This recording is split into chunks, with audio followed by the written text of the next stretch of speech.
Brody Fovius Brody ได้ CC Brody เนี่ยสมัยแต่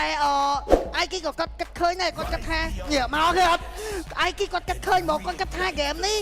โปรก็ดอกดับเบิลไฟเตอร์จังก็ดอก Brody มาดับเบิลไอ้กี้ดับเบิลชนะเล่น CC Brody ไว้ชนะเล่น CC ไว้ CC สูงหมดตั้งแต่ตั้งเอาลีป่ะไปเสมอตั้งออกนี่เอาตั้งหัวใจนาโมยโจดอพายจะเลยสมบัยแต่ตามริจันเซนเนี่ยขนมสคริมก็เกโย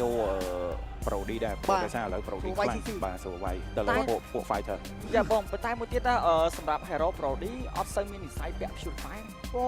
สเปรล่ะบ้าออดได้โดยเฉพาะที่ออฟชุดดีไฟมาได้บ้าฟิกเกอร์แต่เกมนี้โปรดีเห็นปะตัวสกอตแทบโปรดีไอ้ตาสวนเล่นจมูกในซีซีบนไตจอกตัวบอลยูสองนั่งไงโปรดีเกมนี้นั่งปะเล่นเหมือนเต้นจะเมื่อแท้ยูสองระบบฟิลิก The King is back มาจมูกในสไลด์นี่ระบบฟิลิกยังจำไม่แต่เพียบยูสองมวยไปปรับว้าวได้แฮมวีมาแฮมบิ๊กบอลถึงเราแฮมมันห้ามอ่อนกุ้ยก็ร้อนแต่เคยซีเมาดังมองป่าปองดังทำเหมือนcòn trên mà ai cái con đắng này chắc mà coi vô pro đi là bây cái âm bọc qua tháng xuống đào mà vô ông gì ông thì đĩa cho to bò này vậy cho to bò vậy tới mình đem dáng thế tại đấy không bà miên cả lá lên hiện luôn bà tôi đã xem nơi không cho thó dương còn mơ đấy khi miên chỉ mùi năng povis bà miên povis miên cả tốt đây bà chỉ mơ bà midland với cái là gì ra bà ôi lâu chiếm chặt cái muối bị ác gì ra ở tay nhé bà chẳng có sâu spa cung này ta có cái điều một cắn mạch tì pì đời kia phụ sa cang ban xuống phạt này chỉ mùi nó pro e-sport mình thành tiệp cang ban phụ sa đi sửa muốn nó có boss cái pì bao vò rồi tai han đi play mùi mà sân gì ưu tờ hồ pin buôn steak bà chẳng dương complete đáy bông bà chơi giờ còn mà play cái này chúng tôi đã Infinix Note 50 series chúng tôi đangสำหรับ gamer គឺត្រូវប៉ាន់ឯងជាមួយនឹង Infinix Note 50 series ហ្នឹងអំពី edition យកតែម្ដងជាមួយនឹងលបឿនសាក់ថ្មលឿនមែនតើដល់90វ៉ាត់សាក់អត់ខ្សែ40វ៉ាត់បំពាក់ជាមួយនឹងអេក្រង់លបឿនលឿន 144 Hz ហើយបើនិយាយពី RAM វិញសរុបដល់ 24G បាទញាក់សាច់អូបាទ game នេះជាមួយនឹង on so Tenacity យ៉ា Tenacity ព្រោះដោយសារគាត់ទប់ damage របស់ CC early game បាទតែយើងធ្ងន់ណាស់ខ្ញុំមានអារម្មណ៍ថា Pro D game នេះរៀងតឹងបន្តិចសម្រាប់ on so ក្នុងការ perform បាទតឹងបាទណាមួយ hero ដែល lock ទៅលើគាត់ច្រើនបបលទៀតបបលកាក់នេះតែ D7 លេងក្រកលឿនណាបងនិយាយទៅអត់តែ player លេងក្រកនៅក្នុងផាច់ឥឡូវគឺសាហាវយកមកអូយបាទអូយ Felix ថាចាំអាកាសនេះយូរហើយ បាទចាឥឡូវប៉ែប៉ែគីឡូឈាមដូចគ្នាជាមួយនឹង objective ថតទី1ក៏មិនទាន់មានការ spawn មកវិញដូចគ្នាផងដែរគ្រាន់តែឈាមយកតែម្ដងអស់ flicker មួយពិសា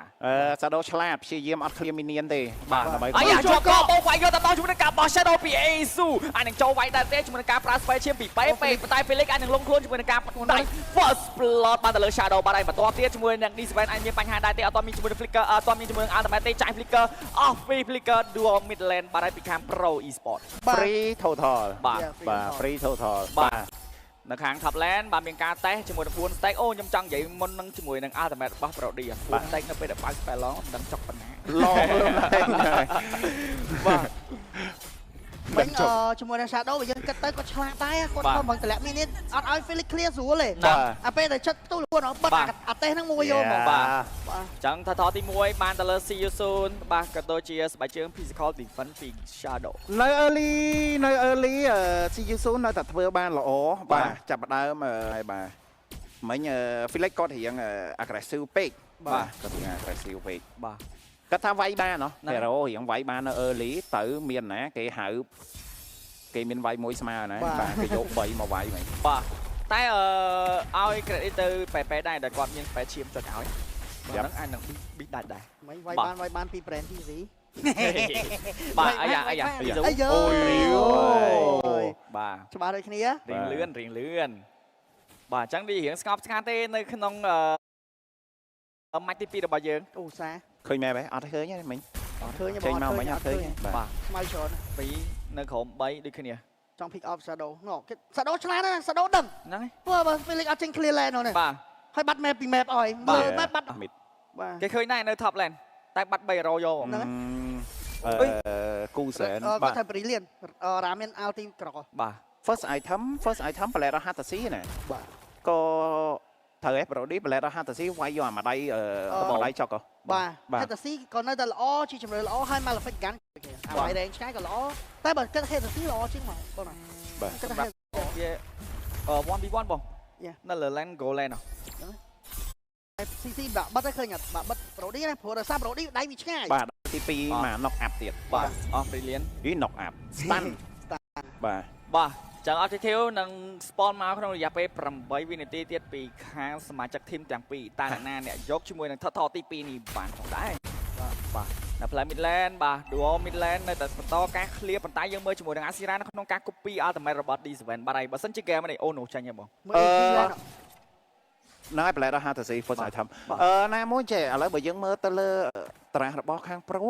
គាត់មាន marksman ទេណាបើសិនជា game គាត់ចង់បុកទេក៏ប្រហែលបាទបង បាទផ្លូវ mid lane បាទបោះ shadow ពី Asu ប៉ុន្តែមាន target ក្នុងការ load ulti ផងដែរពី shadow ទី7 បាទអានឹងលង off flicker មួយបាត់ហើយពី D7 នៅផ្លូវ mid lane ក៏មានការបោកវាយយកទៅដល់ជួយការជន់កោប៉ុន្តែ load ulti ពី shadow ដល់គាត់តែ cover ពី Hero ពី PP ចាប់បានហើយគាត់មានការបោកវាយយកទៅដល់ពី shadow មកបាត់3 Hero ពី D7 បោកវាយតែជាមួយ shadow មកគេយកទៅដល់ជាមួយការធួនចោលធួនឡើងមានបញ្ហាទៅលើ Felix ដូចគ្នាផងដែរមួយទល់នឹងស្មើជាមួយនឹងការដូរ sprint lane ទាំងសងខាងបាទចឹងបន្តការយកជាមួយនឹង objective បន្ថែមទៀតដែរពី Ken នៅក្នុង game នេះ Sword Retrieve Yusan ក៏ដូចជាបន្តការយកជាមួយនឹង objective ប៉ុណ្ណាយើងមើលជាមួយនឹង Azu ក៏នៅផ្លូវបន្ត lane បាទហើយដូរបាទផ្លាប់បោះវល់មួយតែអត់ reset ទេជាមួយនឹងការ retrieve យកតែម្ដងពី Ken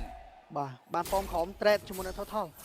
តែលើអាចដាច់ណាបាទតែសល់ពី Hero នេះមិនអាចទប់ជាប់មកទៅ Felix អត់ទាន់មាននេះណាបាទចាំលៀមជាមួយនឹងការបោកវាយយកទៅម្ដងពី Onso ទី1 trade នៅខាងផ្លូវ top lane ក៏មានការបាត់បង់ដូចគ្នា trade គ្នាទៅវិញទៅមកជាមួយនឹងការលះបង់ trade ទី1ពីផ្លូវ bottom lane ហើយនិង top lane ការលះបង់ហើយបាទការលះបង់តែ pro ក៏រៀងខាតគាត់យកបានអពមួយយកបានប៉ះទួនបបជាប់ជាមួយនឹងការសើយកតាមដង D7 អត់មាន flicker ទេជាមួយនឹងការរ៉ា copy ជាមួយនឹង ultimate របស់ករ៉ុករបស់ D7 គាត់មកបុកហើយក៏តូតកំបោពីលើនឹងមកតង់ទៀតបាទចឹង KDA ភ្លាមជាមួយនឹង kill 3 ទៅនឹង 1 goal lead 2k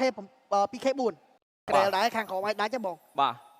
ដាច់ PP បើក map ល្អមែនមក4 hero តែ PP អ្នកឃើញ map ហ្នឹងដាច់ហ្នឹងការយកពង Onso តែ D7 អាចនឹងលងខ្លួនជាមួយការបោកយកតំបទៅលើ D7 បុកអាទីហៅជើងមកពី hero គ្នាមានការបោកអាទីមកតំបជាមួយនឹងការផ្ទះដាច់ជាមួយនឹងគូសែនមុនគេយកតំបពី hero បាត់បង់ពីវត្តមានរបស់ Pro Esport បន្តបញ្ចប់ទេសាសជាមួយនឹង Brilliant តែគេអាចបោកវាយជាមួយនឹងសារបន្ថែមទៀតដែរទេជាមួយនឹងការបើកចូលទៅដល់ពី PP សាមកគេអត់នេះមិនតែតបន្តទៀតជាមួយនឹងការជាប់ផ្ដាច់ពី Shadow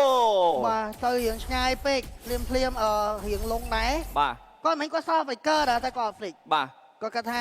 យ៉ា Flick ក៏អត់រួចហ្នឹងហើយគេនៅសល់ទី3នេះទៀតបាទនៅផ្លូវ Midland បោកវាយជាមួយនឹង Felix មុនគេយកតាមដង Felix ឡើងនេះអត់ទាន់ទេជាមួយនឹងការផ្ដាច់ជាមួយនឹង Felix ពី Shadow ក៏ដូចជា T1 Trend នៅខាងផ្លូវ Midland យកបានពី See You Soon បន្ថែមទៀតផងដែរអូធ្ងន់ up 4k 4k goal lead ធ្ងន់ up ស៊ីយូស៊ូនបាទមក flick កាន់ចូលខ្លួនទៅលើ Onzo ទៀតបាទអញ្ចឹងបាទអត្ត speed ក៏មានបាទ rank វាយកាន់តែឆ្ងាយជាងមុនទៀតហើយបាទសម្រាប់ Onzo បាទនៅក្នុង game មួយនេះចាំមើល Onzo ដល់ពេល game ចេះ Onzo អត់ប្របាក់លេងទេហ្នឹងហើយបាទព្រោះដោយសារ Onzo នៅក្នុង game មួយនេះអត់មាន hero ណាដែរទៅវាយ Onzo ព្រោះដោយសារនេះសំខាន់ front line ខាងមុខរបស់ខាង Siyusu ណាចេញពីសាដូហើយជាមួយនឹង PP បាទខូចចិត្តបាទ zone map ឲ្យមកឆ្ងាញ់បាទតែអនសូមានណាហ្គេមហ្នឹងហើយនៅជាហើយបើមកតាំងទៀតប្រហែល item ទី3បាទចឹង T2 Terrain នៅខាងផ្លូវ top lane ក៏មានការគាស់ពី Onso ដូចគ្នាពីសមាជិករបស់ Siyusu យក orange បើហើយតើធ្វើប្រងើ game នេះបាទ game នេះសម្រាប់ Onso បើសិនជានេះបើសិនជាអត់មានអ្នកដែលចូលមកវាយគាត់ណាបាទកូនបៃតនBill Winner Nature បាទខ្ញុំគិតថា Seal Herbert បាទ Seal Herbert ក៏ល្អកាត់ឈាមទៅលើ U2 ដែរបាទឬមួយក៏ចង់ Demon Hunter ទីចាញ់ហាក់ខ្លខ្ញុំគិតថា Winner Nature win ភាគរយច្រើនដែរទៅដល់ខ្លួនបានពីរយមានការបុកអាប់យកតាមដល់វីឌីស្មែនបាន3រយដូចគ្នាជាមួយនឹងការបើកនេះគ្រីទៅឲ្យពីពេលលេអានឹងចោនេះជាមួយការចោកដែរទៅជាមួយនឹងការជន់កបដាក់ទៅលើឌីស្មែនតែយើងមើលជាមួយនឹងពេលលេក៏លោឈាមដូចគ្នាជាមួយនឹងការលោពី Shadow វាយបណ្ដាច់ជាមួយនឹងឌីស្មែនបន្ថែមទៀតក៏ដូចជាពេលលេក៏ទៅបានដូចគ្នាបានដែរបបគៀចូលទៅលើ Onso បាទបន្តមកចោលទេជាមួយនឹង Asu នៅក្បែរហ្នឹងអាចនឹងយកជាមួយនឹង Purple បើបានអត់ទេអត់បានទេព្រោះដោយសារមាន passive ពី Shadow ខ្លាចមក load មក skill ហ្នឹងគាត់ដាច់ជាមួយនឹងវត្តមានរបស់ Asu ដូចគ្នាបាទយើងឃើញមិញសមាជិកដូររៀងធ្ងន់ដែរបាទ goal lead នៅតែបន្តការ lead 5k đúng rồi បាទ 6 ណែបាទ 6K បាទ 6K បាទ Winner Nature បាទ Yeah winner nature secure ហ្មងនិយាយទៅ build Winner Nature នេះដើម្បីទប់ជាមួយនឹង Hayabusa ក៏ដូចជា U2 Power Felix ដើម្បីធ្វើការចូលមកលុកដែរ បាទ បាទ Felix រៀងធ្ងន់តិចហ្គេមនេះ បាទការពារភាសាជាងព្យាបាលនេះ ហ្នឹងហើយ បាទ បើសិនគាត់ snowball បានតាំងពី total ទី1មកអាចភាគរយ បាទ តែគាត់រៀង fail ដែរព្រោះដោយសារណាមួយ shadow គាត់ល្អផងមិញគាត់តម្លាក់មីនីឡើងដល់ខមកដល់ប៉មកអត់មានឱកាស clear យល់បែប បាទ បាទ បាទ Vixing Lantern ក៏បានចូលទៅ Azira ដែរអញ្ចឹងការភោគទៅលើជាប្រភេទ Hero ដែល Tanky ក៏ចាប់ផ្ដើមឈឺទៅលើហ្នឹងដែរបាទមិញ Oracle ក៏បានចូលទៅលើខ្លួនFelix បាទអញ្ចឹង game មួយនេះ damage របស់ខាង CU0 ក៏ចាប់ផ្ដើមច្រើនខ្លាំងមែនទែនដែលចេញពី Onzo បាទ Onzo គឺមានខ្លាំងមែនទែនបាទអញ្ចឹងបើយើងមើលទៅអត់មានជាប្រភេទ Hero Marksman ទេចូលទៅដល់ late game ក៏រៀងកាន់តែពិបាកដែរសម្រាប់ខាង Pro Esports បាទព្រោះថាគាត់ចាប់ផ្ដើម fail នៅ early អញ្ចឹងធ្វើឲ្យ late game គាត់អត់មានជាប្រភេទ Hero Marksman ទេបើសិនជា game នេះ lead ក៏គាត់ពិបាកនៅក្នុងការបុកទៅលើ CU0 ដែរ ហ្នឹងហើយ បាទ បាទអញ្ចឹងយើងកុំភ្លេចដែរជាមួយនឹង sponsor របស់យើងគឺ Cell Card បាទកញ្ចប់ MLB បានពេជ្ររហូតដល់235ពេជ្រនិងលេង Mobile Legends ដោយសប្បាយយកតែម្ដងក្នុងការសុពលភាពរយៈពេល1សប្តាហ៍គឺចំណាយត្រឹមតែ$6ក៏ដូចជាអ្នកទាំងអស់គ្នាអាចភ្ជាប់តាម Cell Card App បានឬក៏ចុចផ្កាយ1686ផ្កាយលេខ2ត្រង់ជ្រូករួចរាល់ជាការស្រេចបាទ player សម័យ AO skin ក៏មាន skill ក៏មាន បាទយើងក៏ភ្លេចដែរជាមួយនឹង Legend Cinema បាទបើសិនជាអ្នកទាំងអស់គ្នាចង់អត់ដឹងទៅណាកុំភ្លេចជាមួយនឹង Legend Cinema បាទនាំជាមួយនឹងមិត្តភ័ក្តិក៏ដូចជាស្នេហាបាទមកទស្សនាជាមួយនឹងភាពយន្តល្បីហើយបើសិនជាចង់ទស្សនាជាមួយនឹងការប្រកួត MPL របស់យើងកុំភ្លេចនឹងមានការបញ្ចុះតម្លៃគ្រប់ប្រភេទសម្បត្តិទាំងអស់បាទ 10% បាទឥឡូវកូពីអាស៊ីណាកូពីជាមួយនឹងអាតាមេរបស់ D7 គឺក្រកនេះឯងក៏ដូចជាជាមួយនឹង Lord ដើរទៅដល់គាស់ជាមួយនឹង T3 Terrain នៅខាងផ្លូវ Midland មិនទាន់ទេបាទបោះវល់មួយ off flicker បាទ Yeah គាត់ត្រូវ flick គាត់ទេ flick បង Yeah បាទ on so off flicker មួយបាទហើយជារឿងមួយតែអាចនឹងគាត់ប្រយ័ត្នដូចគ្នាបាទនិយាយទៅគាត់ game នេះគាត់ save ខ្លាំងពី on so ដាច់ជា stream មិនទេ ហ្នឹងហើយ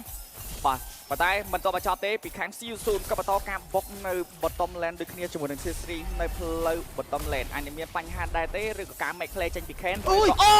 បុកពីរ៉ូបាសជើងយកទៅមកជាមួយនឹងការជន់អត់តាមពីបែបបន្ថែមទៀតបាត់បង់អមដល់បុកគៀបាត់ពី4របស់អាស៊ីរ៉ាក៏មានការទៅដូចគ្នាបោះវល់មួយជាមួយនឹង Asu ក៏បាត់បង់ដូចគ្នា3រ៉ូបាត់ហើយអាចមានបញ្ហាដែរទេជាមួយនឹង4របស់ Kusen ក៏មកដូចគ្នាបាក់ជាមួយនឹង Spy Long មួយប៉ុន្តែយកមកជាមួយនឹង Shadow ចូលលងខ្លួនបាត់ជាមួយនឹងការបាត់បង់ជាមួយនឹង Shadow ប៉ុន្តែយកមកជាមួយនឹង4របស់ Onso វាយទៅលើ Kusen ដូចជាមិនសូវចុកទេធ្វើការដកថយសល់2 hero ក្នុងការ defend ផ្ទះផងដែរពីវត្តមានរបស់ Pro Esports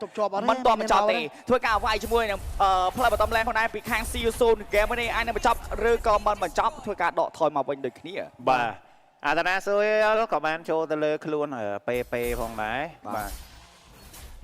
7400បាទ12 kill ទៅនឹង4បាទអញ្ចឹងបាញ់មិញគ្រាន់តែជាឡទី1ទេបាទឡទី1អាចយកបានជាមួយនឹង2ផ្លូវ T3 ចរ៉ែ2ផ្លូវដែរគឺចំណេញខ្លាំងមែនទែនសម្រាប់ CU0 បាទបច្ចុប្បន្នការអូនโซកាន់តែមានទៅហើយបាទ4-0អាស៊ី4បាទអាចធ្វើដូចជាចង់បានដូចជាប្រហែលជា5ប្រឡោះហើយមើលទៅបាទអាចនឹង5ប្រឡោះហើយមិញអាចធ្វើទី4ផោអូនโซអីគេ Seal Harbor ណាមិញដូចជា Seal Harbor បាទ Seal Harbor ក៏មិញក៏បានឃើញចូលទៅលើខ្លួន CC របស់គូសែនដែរសម្រាប់នៅក្នុងហ្គេមមួយគាត់អត់ទាន់មាន damage គាត់រៀង stir damage ដែរគាត់ត្រូវចាំជាមួយនឹងសាដើម្បីមាន damage ដែរបាទបើសិនជាសានៅក្នុង game មួយនេះគឺគាត់អត់មានទេរៀងក្របន្តិចគាត់ទៅ level 11បាទទៅដល់ D7 ដូចជាអត់មាន flicker ទេអាចបោកវាយដែរទេអត់បោកវាយទេបាទរៀង stir ឆ្ងាយជាមួយនឹង teammate របស់គាត់ដូចគ្នាបាទ Shadow បលៃលេងជាមួយនឹងវត្តមានរបស់ Kusen តែ Kusen ដូចជាមិនសូវបញ្ហាជាមួយនឹង Shadow ទេតែអ្វីដែលសំខាន់on ចូលវាយគាត់ឈឺបាទអានឹង fast load ដែរទេពីខាង CU0 ធ្វើការតេស្តសល់ឈាម 30% តែយកមើលជាមួយនឹង Felix ការឆែកដល់បាទពី Ken ឆ្លាតមែនតើឆែកក្នុងស្មៅមួយបាទមែនហ្នឹង map danger ក្រៅតែឆែកអស់បាទអត់ឆែកធ្ងន់បាទវាយកន្លែងនេះវាយបាទបដូរបាទព្រោះដោយសារ Izu level 15ដែរតាបាទ Izu គាត់ព្យាយាម farm ខ្លាំងមែនទេណាក្នុងប្រកួតទាំងអីបាទ Shadow ទៅដល់ knock out ទៅលើ Felix យកដល់តែ Felix ធ្វើការបាត់នេះមានការចូលឡើងពីអាស៊ីរ៉ាធ្វើការផ្ដាច់ជាមួយនឹងវត្តមានរបស់ Izu តែ Izu ក៏ជាការដកថយតែជាមួយនឹង Onso មានការ knock out មួយចុចវិញណាចាពីអនសោដល់រឿងកំដៅពីលេខធ្វើការដេញបាយបតែអនសោធ្វើការដកបានដល់ធ្វើការទៀតបាទពីគូសែធ្វើការជាមួយនឹងអនសោតែយើងមើលជាមួយនឹងឡក៏បានទៅលើវត្តមានរបស់ស៊ីយូស៊ូបាត់បង់មួយរោដូចគ្នាតែយើងមើលជាមួយនឹងឌីស្វែនមានបញ្ហាដែរទេមានជាមួយនឹង Flicker ក៏មិនអាចទៅបានមួយគ្នាជាមួយនឹងការបោកវាយយកទៅដល់4ទល់នឹង1ទៅលើឌីស្វែនបៃម៉ូថធ្វើការបោកពីមួយផ្ទះមកព្រៀងមកមិនដែរពី Shadow ធ្វើការដាច់ជាមួយនឹងឌីស្វែនតែយើងមើលជាមួយនឹងការព្រីលៀនចេញពីសាចង់តាណាចាយ Flicker ធ្វើការដកថយអេស៊ូក៏នឹងដូចគ្នាជាមួយនឹងការដកថយសក់3រោក្នុងការទីបានជាមួយនឹងឡផងដែរអត់មានជាមួយនឹងអនសោក្នុងការ push ផ្ទះអាចនឹងបុកជាមួយនឹងហ្គេមនេះបានឬក៏មិនបានយើងក៏មិនទាន់ដឹងដូចគ្នាជាមួយនឹងការបាក់ជើងទៅលើពេលលេខធ្វើការចូលទៅមួយថារ៉េមានការទួនមួយបោះជាប់ជាមួយនឹង Shadow ទៅការដាច់ជាមួយនឹងអេស៊ូយកតំណក៏ដូចជ័យជំនះហ្គេមនេះអាចនឹងបោកវាយដែរទៅជាមួយនឹងការជាប់ពីពេធ្វើការដាច់ជាមួយនឹងវត្តមានហ្គេការប្រកួតទី2បាក់ជ័យជំនះក៏បានទៅលើ See you soon អូយ អងអសាតោទៅដល់ក្រុម See you soon បាទអូយពិតជាស៊ូនឺមែន VR ស៊ូនឺមែន